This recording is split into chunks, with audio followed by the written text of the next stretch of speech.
Quem você quer provocar de batom vermelho? Sua vadia. Pode internar essa louca. Gostosa você, hein? Pega o absolvente e manda para tuas primas. Mal comida. Só pode ser uma desocupada. Uma louca alienada. Vagabunda. Quando você vai sair na rua de novo? Horário, lugar, etc. Queria fazer uma visita com meu canivete. Isso é falta de homem. Vadia. Temos que dar a ela o tratamento de beleza mais efetivo do mundo. Taco de beisebol na cara, tão eficiente que nem a mãe dela. Curta. E se estressou, foi? Tá de TPM. Mocinha, se inscreve no Big Brother, põe um silicone, tenta algo na TV ou na indústria do pornô. Piranha. Quem é o sugar daddy dela? Seu pai deve ter fugido ao ver a filha que se tornaria. Com uma filha desse tipo, entendo ele ter se matado. É isso que dá ele gerei uma burra. Você parece a Peppa Pig. Pra ser deputada deve estar dando pra alguém. Cala a boca, rapariga. Você é ridícula. Vai pra puta que te pariu. Era só o que faltava, Patricinha desgraçada. Cínica. Era pra estar na cozinha uma hora dessa. Se fode, sua vaca. Porca. Vagabunda. Histérica. Baleia. Puta. Tá pedindo, né? Piranha. Vai lavar roupa, porra. Se eu encontro na rua, soco até ser preso. Isso é o que dá a eleger uma burra. Se eu encontro na rua, dou 10 facadas nessa cara sonsa, sua arrombada. Se eu vejo essa mocreia na rua, não teria feminista pra me segurar de quebrar a cara dela. Daria uma surra nessa puta ordinária. Vou te estuprar. Meu anjo, cala a boca.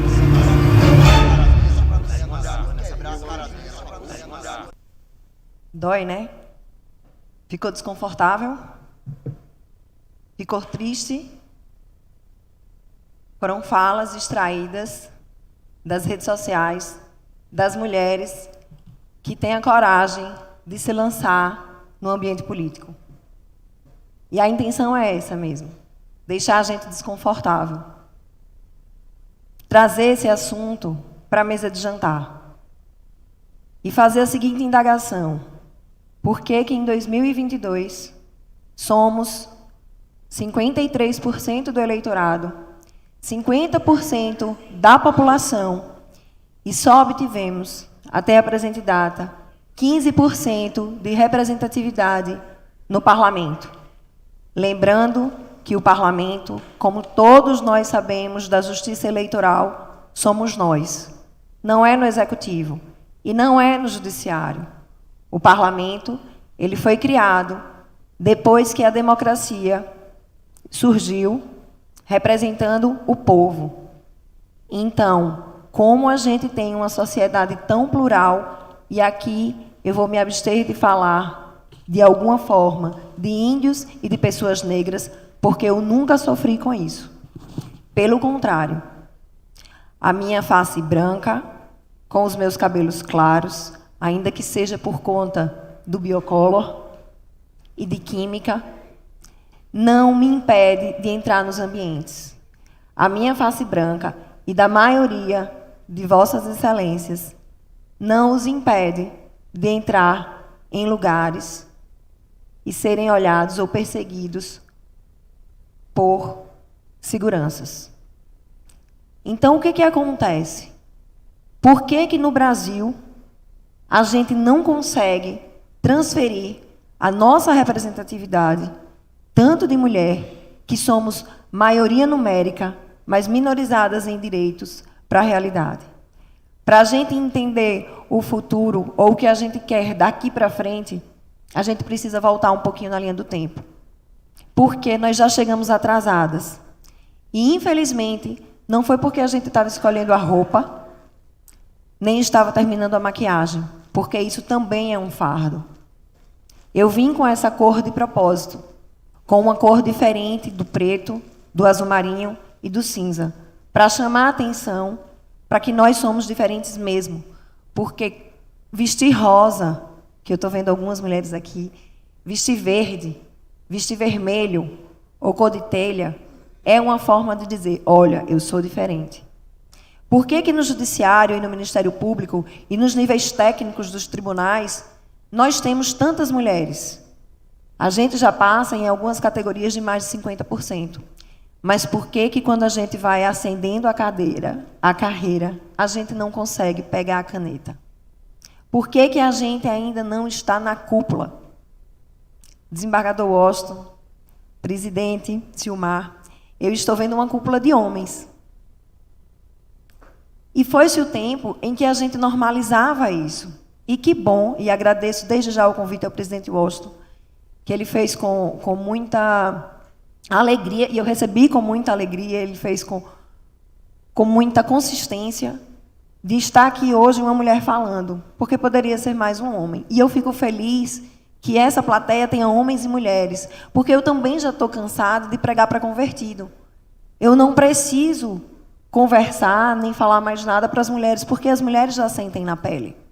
E olha que a minha pele é bem tranquila, porque eu sou uma pessoa que nasceu em Maceió, da classe média, sempre tive escola particular, estudei no Sacramento, né, que seria o Colégio de Damas, em Recife, enfim. Eu ia de carro para a escola, eu voltava de carro para a escola, numa escola particular, eu tive condições de me formar na Universidade Federal de Alagoas, eu ganhei um carro quando eu passei no vestibular, eu ganhei um cartão de crédito e um cheque. Então, para mim, era muito tranquilo imaginar que só precisava estudar. Eu sempre gostei de estudar. Ou melhor, eu gostava de tirar nota boa, porque eu acho que eu sou vaidosa. E ser vaidosa não é um demérito. Querer estar nos lugares de poder não é um demérito, e a gente precisa normalizar isso. Porque homens, quando querem estar no lugar de poder, são ambiciosos. Mulheres são o quê? Não gostam da família. Só querem a carreira. E a gente tem que balançar sobre isso. A gente tem que tratar esse assunto na nossa mesa de almoço, na nossa mesa de jantar, porque não é fácil. E aí eu tiro o meu exemplo. Eu tiro o meu exemplo porque até um dia desses eu achava que não precisava de cota. Porque eu estudava. Bastava estudar.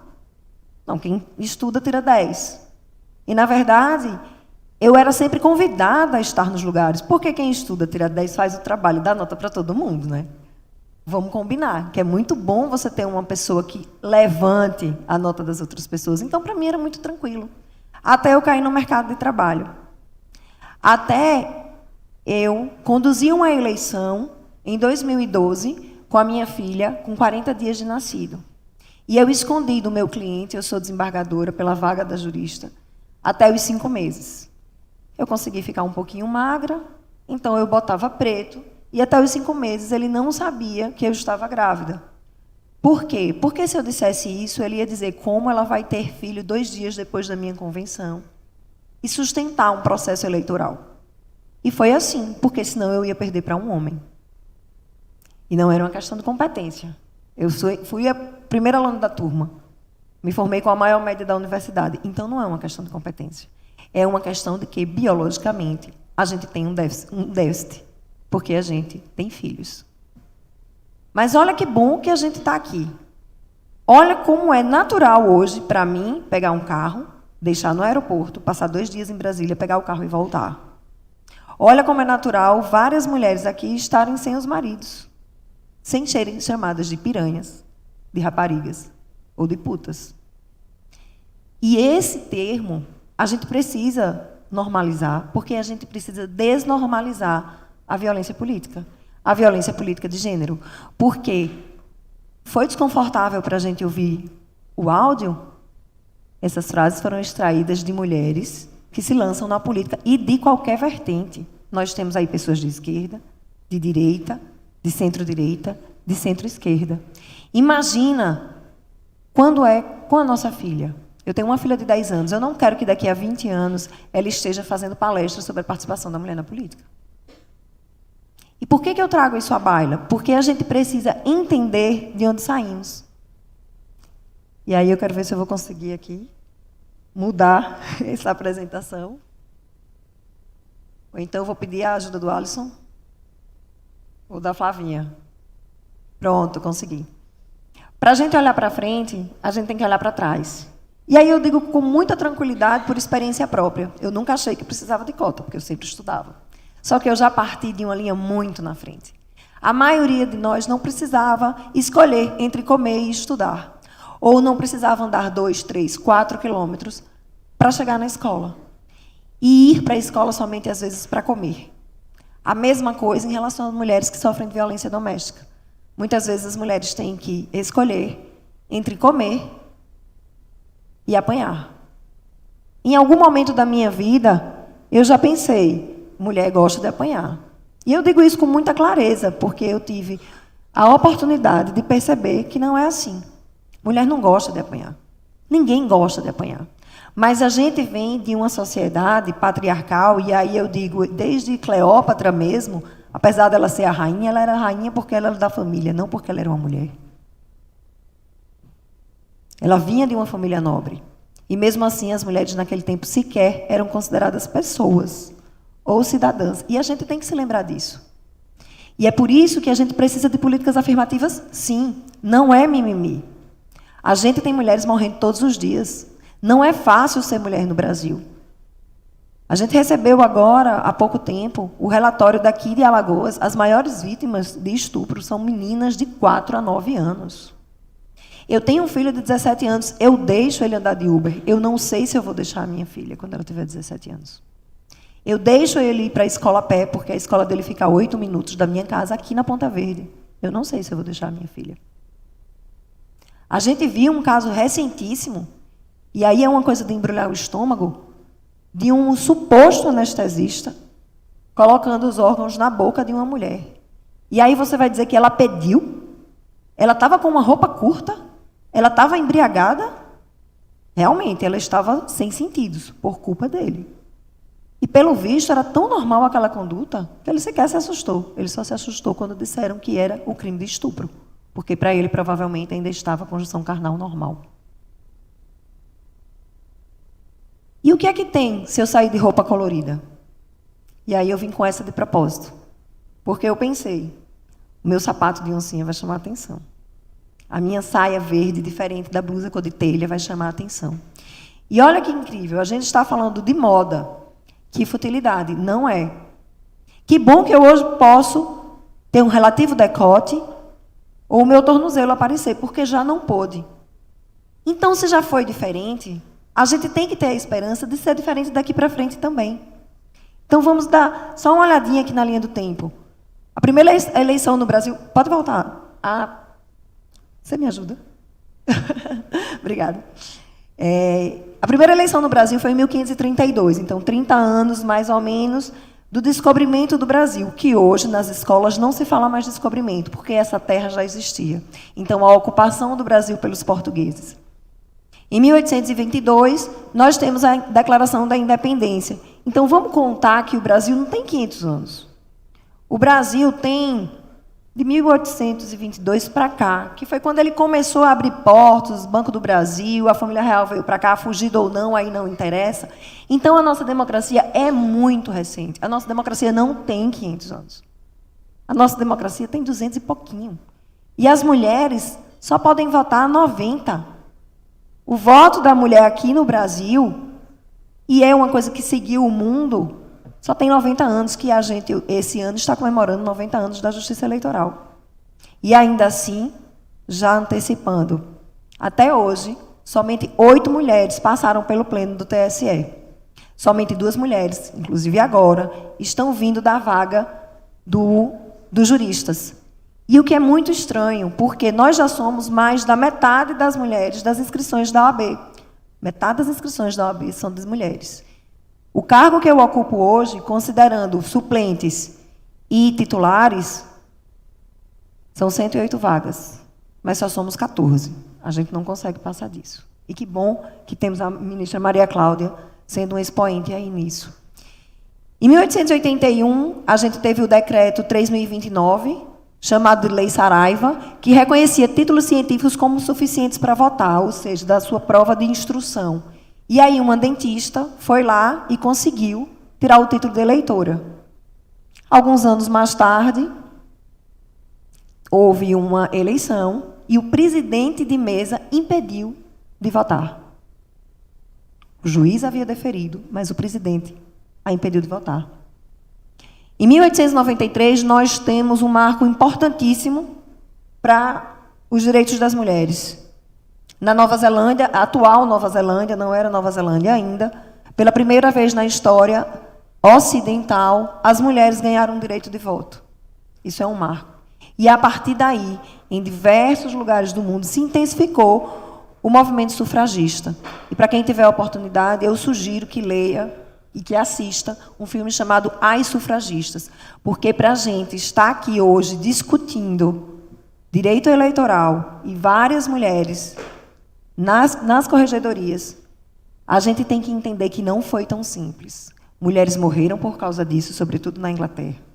Mulheres tinham os seus filhos tirados de si, tirados da guarda. E a gente tem que voltar mais um pouquinho. Hoje, quem me chama de bruxa, fique à vontade, eu considero um elogio. Porque, certamente, eu seria uma bruxa na Inquisição. Porque quem eram as bruxas? Eram as mulheres que se insurgiam contra o status quo. Eram mulheres que não queriam aquele patriarcado. Eram mulheres curandeiras. Eram mulheres que queriam eventual liberdade sexual. Por que para o homem pode e a mulher é galinha? Eu nem vou entrar nesse mérito. Mas por que a gente tem o escrutínio, inclusive de outras mulheres? Porque o patriarcado, ele está arraigado, ele já nasce com a gente. Eu já achei vulgar uma mulher com um copo de cerveja. Hoje eu tento tomar cerveja. Eu tomo todas as outras bebidas. Vinho é o meu preferido. Mas cerveja eu ainda não consigo. Mas eu já achei também. Eu já achei errado uma roupa muito justa, uma roupa muito curta, uma roupa muito decotada. Eu acredito até que tem uma liturgia. Eu não vou com a barriga de fora nem com uma roupa decotada para o meu trabalho. Assim como eu não quero ver homens de regata na praia, no máximo. Mas aí é uma questão de gosto. Se a pessoa está se sentindo bem. Mas por que a gente faz esse escrutínio? Por que até logo depois de eu me formar, quando eu fui pela primeira vez em Brasília, eu não poderia, né, na verdade eu não cheguei aí, mas eu não poderia entrar no STF nem no STJ de calça. Não é? Só poderia ir de saia. E até 2 anos atrás o Senado não tinha banheiro para mulher.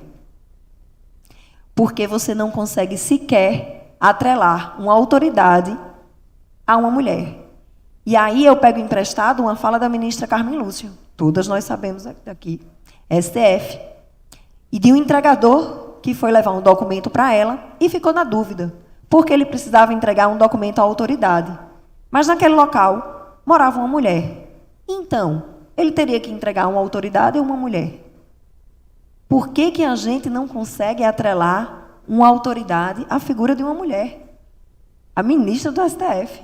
E não foi de propósito. Ele não estava errado, ele não quis discriminá-la. Mas é porque a gente já nasce com essa cultura. Mulher não vota em mulher. Mulher nem sabe que mulher está se candidatando. Mas a gente vai chegar lá. Em 1910, Leolinda Daltro reuniu um grupo de mulheres para registrar em cartório uma agremiação partidária. O primeiro Partido Republicano Feminino, que era só de brincadeira. Infelizmente, ele não foi tido como agremiação partidária propriamente dita. Em 1916, eu preciso me afastar, porque o vídeo está ruim. Foi uma primeira manifestação formal de uma mulher solicitando direitos políticos. Uma professora de Belo Horizonte, chamada Mariana Noronha Horta, encaminhou ao parlamento para que se aprovassem o sufrágio de uma mulher. Porque o ano passado, o ano retrasado, a gente estava discutindo se ia ou não ter eleição. E eu fico muito impressionada como as pessoas ficam muito tranquilas de não ter eleição esse ano. Porque eu detesto votar. Eu detesto propaganda política. Uma pena, eu sou ignorante político. Porque absolutamente tudo o que a gente faz decorre de política, e aqui eu não preciso nem dizer para vocês. Se a gente vai ter escola, se vai ter creche, se a gente vai ter distribuição de absorvente, que também era uma coisa que nunca tinha passado pela minha cabeça. Eu sempre tive absorvente. Eu nunca deixei de ir para a escola, porque eu estava sem absorvente. Homens não sabem o que é ir trabalhar menstruada. E eu estou falando dessas palavras mesmo porque essas palavras têm que entrar no nosso cotidiano. E se não fosse a bancada feminina, se a gente não tivesse lá, muitas coisas a gente não estaria tratando hoje, como dignidade menstrual, como feminicídio, como violência política de gênero. Porque o jogo político é bruto? É. Mas por que quando a gente julga uma competência, pela truculência, talvez, pela burrice ou pela corrupção, e a mulher é feia, histérica, porca, burra, vagabunda, mal amada, está precisando de outra coisa entrando? Por quê? Qual é a parte que é diferente? Se tecnicamente a gente ainda faz as mesmas coisas com o homem e de salto alto. Por que para mim foi mais difícil fazer sustentação oral? Porque a convenção do meu cliente foi no sábado e a minha filha resolveu nascer na segunda. E desde que a hora que eu descobri que eu estava grávida, eu fazia conta e a menina só nascia em julho, não tinha como eu esticar. E eu não ia antecipar. Por que para mim foi mais diferente? E eu ia para a zona eleitoral com ela e a babá. E que privilégio que eu tive de ter uma babá. E todas as vezes que a gente olha, todas as mulheres, sobretudo as mães, precisam de uma rede de apoio. E a gente faz isso sem perceber, porque eu já fiz várias vezes com as minhas funcionárias que colaboram na minha casa. Com quem você vai deixar seu filho? Por que a gente não perguntou isso ao jardineiro da casa? Por que as mulheres foram as mais atingidas na pandemia? Porque a economia do cuidado, que também é um termo que só existe hoje porque as mulheres se juntam, está toda nas costas das mulheres. Na minha casa não teve nem dúvida. Não, a gente vai dispensar a funcionária. Ok, você vai fazer o almoço porque eu não vou. Os prazos continuam correndo. Porque a gente sabe que mulher faz conta para entrar na política. Ou mulher vai fazer o seguinte, mas ela está na política, ela deixa os filhos, né? E os homens não deixam? Fazer uma pós-graduação em Brasília a cada 15 dias é só um direito do meu marido, não pode ser meu? Ele levar os meus filhos para a praia ou para uma festa no Pipi Pop, que é uma casa de festa aqui infantil, torna ele um super pai? Não. Porque isso não me tornaria uma super mãe. E a gente precisa revisitar esses conceitos. Porque a gente naturalizou ir ali, botar o número e fazer o tilililim. Eu adoro de eleição. E a gente normalizou, mas a gente precisa lembrar que não foi assim sempre. Não foi natural. E tirando o fato de amamentar e parir por enquanto, porque eu acho que homens trans também poderão ter filhos, todo o resto é cultural. Todo o resto. Inclusive, a começar pela indumentária. Já não se usou biquíni. Hoje se usa. Já não se mostrou o tornozelo, como eu disse. Hoje, a gente tem muita tranquilidade em mostrar. Então, vamos andar mais um pouquinho. 1927, 1928, o Rio Grande do Norte, sempre o Nordeste, né? E aí eu vou puxar a sardinha para o meu Nordeste, porque a gente também do Nordeste sofre discriminação.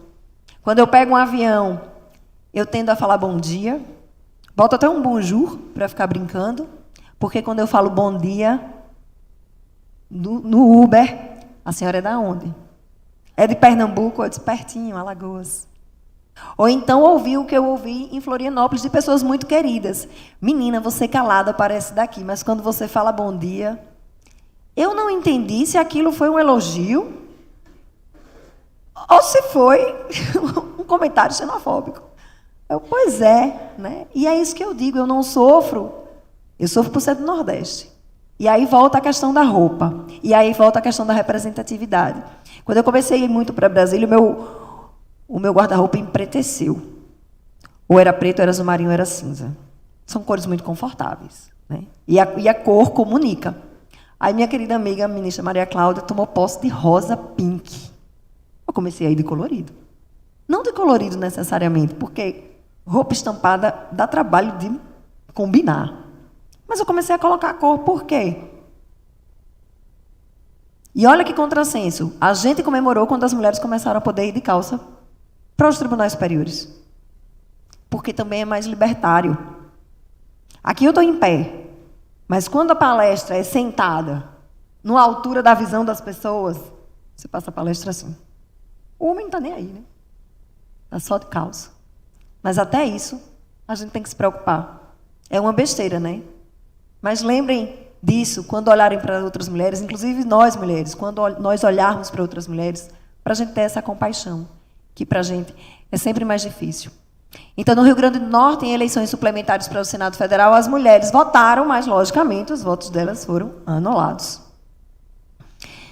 Só que tinha um governador lá que era chegado a essa pauta. Por quê? Porque é o He4She da ONU. A gente precisa que os homens encampem essa pauta. Porque os homens também compõem a população. Então, não basta só a luta de metade da população. Então, na eleição municipal, na cidade de Lages, do Rio Grande do Norte, foi eleita a prefeita Alzira Soriano com 60% dos votos. Isso antes da gente poder votar. Mas naquele estado, especificamente, como não tinha uma Constituição que designava com tanta força a legislação eleitoral ser federal, eles conseguiram. E aí nós vimos para 1932, que hoje a gente está batendo palmas. Mas aí, realmente, as mulheres conseguiram o direito de votar. O artigo 2º é eleitor o cidadão maior de 21 anos, sem distinção de sexo, alistado na forma deste código. Só que, sempre tem um só que, as mulheres podiam votar desde que tivessem mais de 21 anos e fossem alfabetizadas, limitadas às casadas que tivessem autorização para trabalhar. A gente não podia sair de casa, ia ter renda como? Ia virar rapariga. A gente era empurrada para isso. E eu me coloco na questão de mulher, porque hoje eu reverencio e agradeço todas as mulheres que vieram antes de mim para tornar a minha vida mais fácil. E o meu propósito aqui é que a vida da minha filha, das minhas netas, das filhas de vocês e das suas sejam mais tranquilas. Porque não precisa ser tão difícil. Ah, mas eu fui ali e eu consegui. Precisa ser tão difícil para a mulher? Por que não é simples? Por que a gente tem que julgar do começo ao fim? O nosso atual governador fez o que eu mais ouvi, mas também aquelas mulheres e aqueles homens. Desde quando é garantia de que as pessoas que estão ali, que os homens estão ali, são competentes? Por que o sarrafo da gente tem que ser mais alto? Por que a gente tem que ser magra, linda, loira, malhada e a melhor em todo lugar que a gente chega? Porque é difícil. A gente tenta, mas é difícil. E o loiro eu coloquei aqui não como uma forma de discriminação, mas é porque faz parte do meme, né? Em 1934, o voto feminino passou a estar presente na nossa Constituição. Então, alcançou um estado constitucional. Mas a gente também tinha um Código Civil, né, que na exposição de motivos dizia que o homem era mais apto e mais qualificado a tomar conta da família, tanto que era o pátrio poder, e que bom que hoje a gente tem o poder familiar. E a gente tinha o Estatuto da Mulher Casada, que veio ali ser bonzinho, mas quando a gente lê, dá arrepios. Eu não vivi essa realidade. Né? Eu já cheguei no mundo votando e podendo se divorciar, porque mulher desquitada também era o fim do mundo. Em 1960, voto feminino e masculino, tornando obrigatório para ambos os sexos. Por quê? Porque antes dele ser obrigatório, a gente não podia dizer que tinha direito de votar. Porque a maioria dos homens não deixavam a gente votar. E a gente não precisa ir muito longe. Basta ir no interior aqui e a gente vai perceber que muitas mulheres votam depois de conversar com seus maridos. Lá em casa foi o contrário, né? Eu fico muito feliz, porque como eu sou da Justiça Eleitoral, as pessoas acham que eu entendo de política. Eu até entendo de direito eleitoral, de política eu deixo para quem entende realmente. E em 1988, a gente veio com a Constituição Federal, artigo 5º, inciso 1º, homens e mulheres são iguais perante a lei, e artigo 14.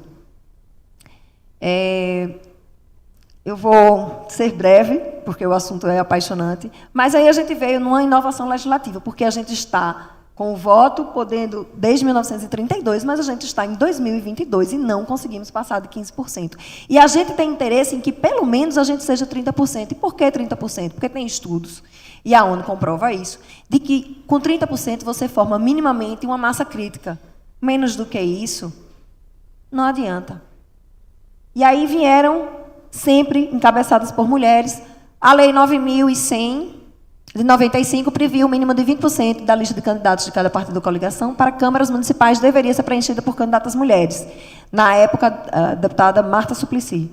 Foi ela quem trouxe isso. Não adiantou muita coisa, porque era só para a Câmara de Vereadores. Aí viemos com a nossa lei das eleições, a Lei 9.504, de 97. A cota de gênero, agora no percentual de 30%, passará a valer também para as Assembleias Estaduais e para a Câmara dos Deputados. Mas político é uma turma engenhosa e bem sabida. O que foi que eles fizeram?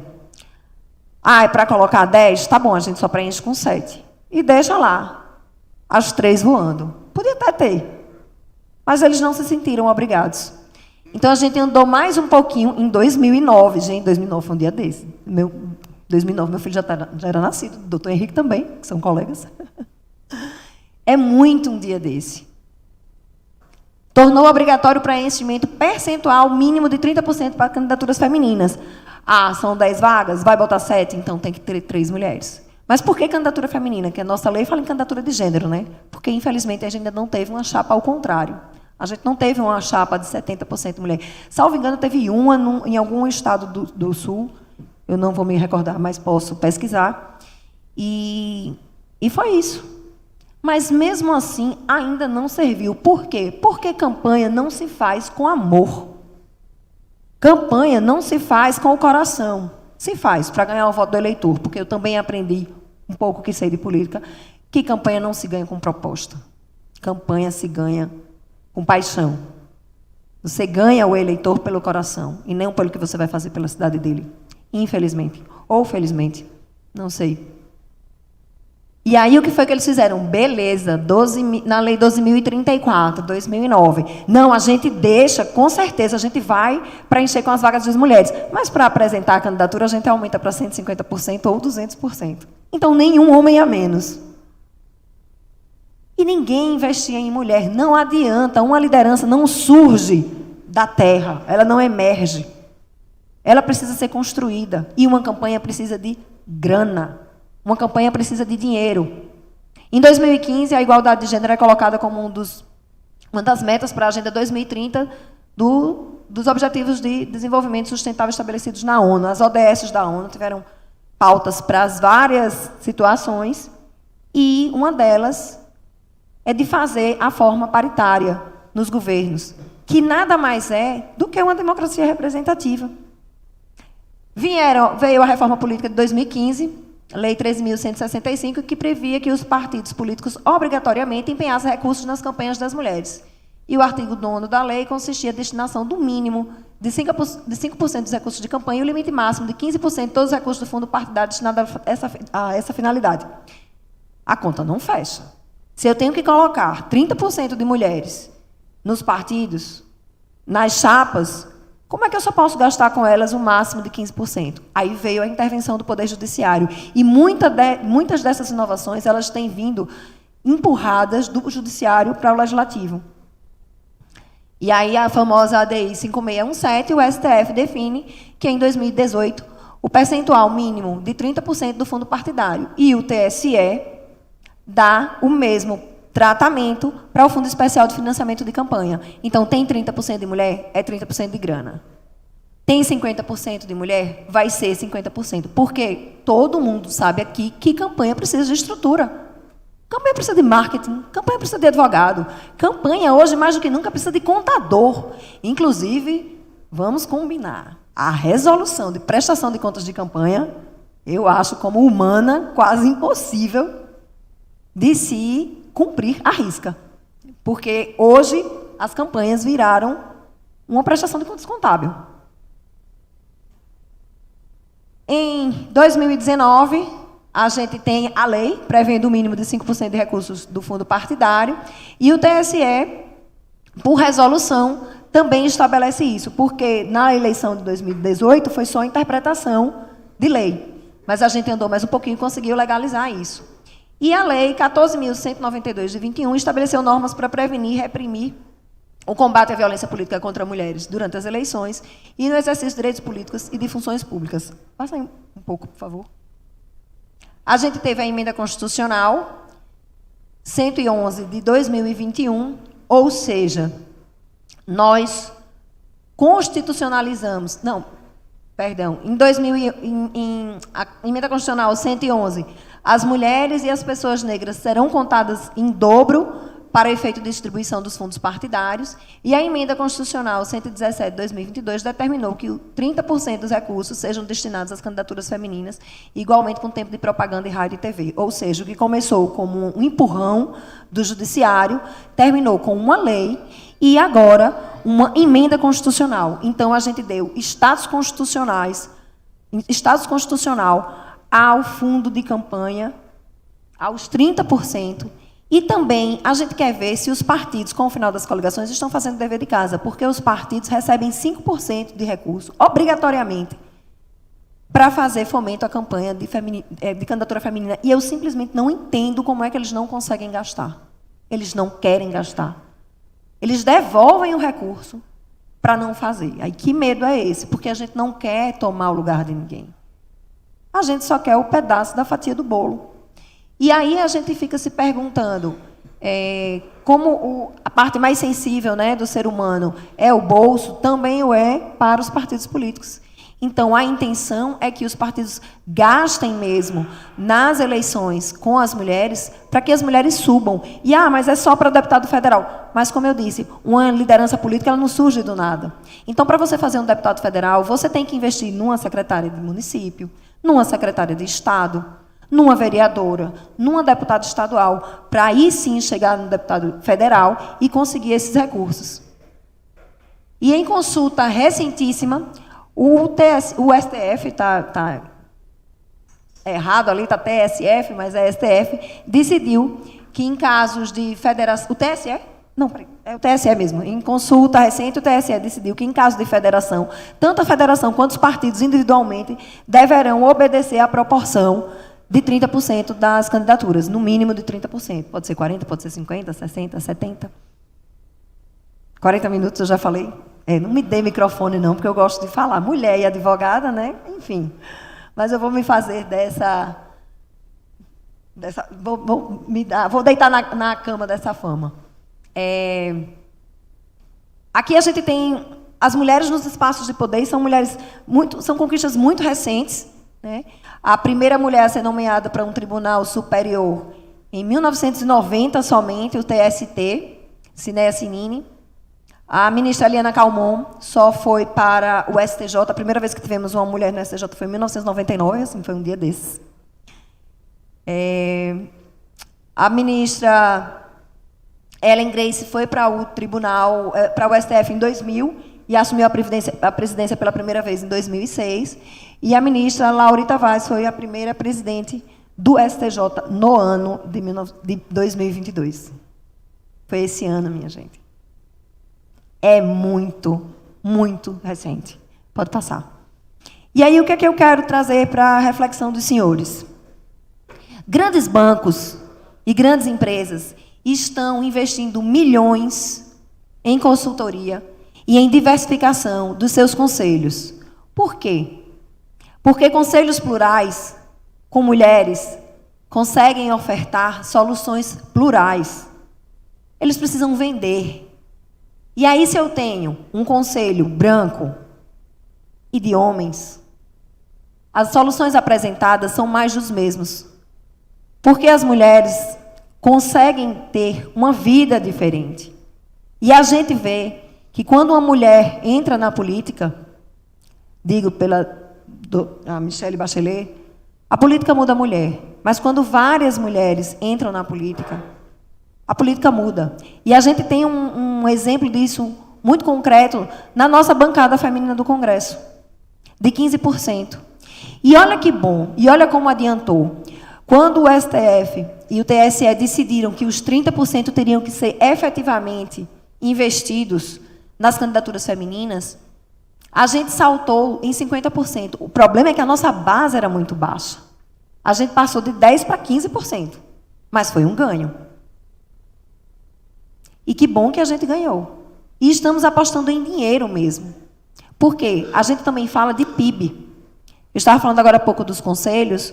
Os conselhos querem pessoas plurais para ofertarem produtos plurais, porque sabem que atinge a todo tipo de público. É a mesma coisa com a nossa democracia. Então, a gente não está aqui lutando pelo direito das mulheres. A gente luta pelo direito de uma democracia representativa. A democracia melhora, a gente entrega mais produtos para a comunidade. Quando a democracia é plural. E aqui eu tenho como dizer representação de negros, representação de quilombolas, representação de indígenas e, sobretudo, de mulheres, porque já somos 53% da população. Não tem sentido. A conta não fecha. O Brasil amarga a 145ª posição em representatividade particular. O Brasil é uma potência. E a gente só ganha na representação popular no parlamento do Haiti e de Belize, na América Latina. Até a Arábia Saudita tem mais mulher no parlamento do que no Brasil. E o que é que está acontecendo? O que é que está acontecendo é que a gente tem que olhar para trás para perceber que daqui para frente as coisas podem mudar.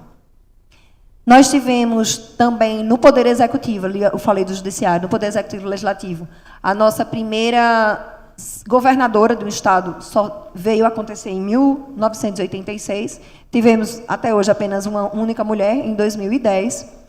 E a nossa primeira deputada foi em 1934.